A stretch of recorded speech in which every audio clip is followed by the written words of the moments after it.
ഞാൻ സ്കൂളിൽ പഠിക്കുന്ന കാലത്തെ എൻ്റെ ക്ലാസ്സിലൊരു കുട്ടി ഉണ്ടായിരുന്നു. ടീച്ചർ എന്ത് പറഞ്ഞാലും അതുപോലെ ചെയ്യുന്ന ഒരു കുട്ടിയെ അന്നാന്നുള്ളത് അന്നാന്ന് പഠിച്ചിട്ട് വരും. ഹോംവർക്ക് എന്തെങ്കിലുമൊക്കെ കൊടുത്തു കഴിഞ്ഞിട്ടുണ്ടെങ്കിൽ പെട്ടെന്ന് തന്നെ ടീച്ചർ എൻ്റെ ഹോംവർക്ക് എഴുതി കഴിഞ്ഞു എന്ന് പറഞ്ഞിട്ട് ടീച്ചറിൽ പെട്ടെന്ന് കൊണ്ടുകൊടുക്കും. ആ സമയത്ത് നമ്മൾ ചിന്തിച്ചിട്ടുണ്ടാവില്ല, നമ്മളത് എഴുതിയിട്ടുണ്ടാവില്ല. അത് മാത്രമല്ല, ഈ കുട്ടികൾ ചെയ്യുന്ന വേറൊരു കാര്യമുണ്ട്. ടീച്ചർ ചോദ്യം ചോദിക്കാൻ മറന്നുപോയി കഴിഞ്ഞാൽ ടീച്ചർ ഓർമ്മിപ്പിക്കും. ക്ലാസ് എടുക്കാൻ പോയി ടീച്ചർ തിരിച്ചു വന്ന് ചോദ്യം ചോദിച്ചാൽ അന്നത്തെ ദിവസം എല്ലാവർക്കും അടി കിട്ടും. ഇതുപോലെ ഒബീഡിയൻ്റായി ഓവർലി ഗുഡായിട്ടുള്ള എല്ലാ റൂൾസും റെഗുലേഷൻസും കറക്റ്റായിട്ട് പാലിക്കുന്ന വ്യക്തികൾ നമുക്ക് ഗൂഡി എന്ന് പറയാം. ശരിക്കും ഇതൊരു നെഗറ്റീവ് മീനിങ്ങോട് കൂടിയാണ് എല്ലാവരും ഇത് യൂസ് ചെയ്യാറുള്ളത്. ഇനി ഇത് കൂടാതെ ചില ആളുകളുണ്ട് സ്ട്രേറ്റ് ഫോർവേഡായിട്ട് മുഖത്തടിച്ച പോലെ കാര്യങ്ങൾ പറയും. അങ്ങനെ വല്ല ഫ്രണ്ട്സ് നിങ്ങൾക്കുണ്ടായിട്ടുണ്ടോ?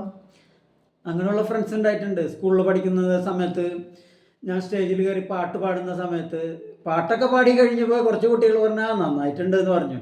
അതിലൊരു കുട്ടി വന്ന് പറഞ്ഞു, നീ പാടിയതും ശരിയായില്ല, നിന്റെ ട്യൂണും ശരിയായില്ല എന്ന് പറഞ്ഞ് മുഖത്തടിച്ച പോലെ വന്ന് പറഞ്ഞിട്ട് പോയി.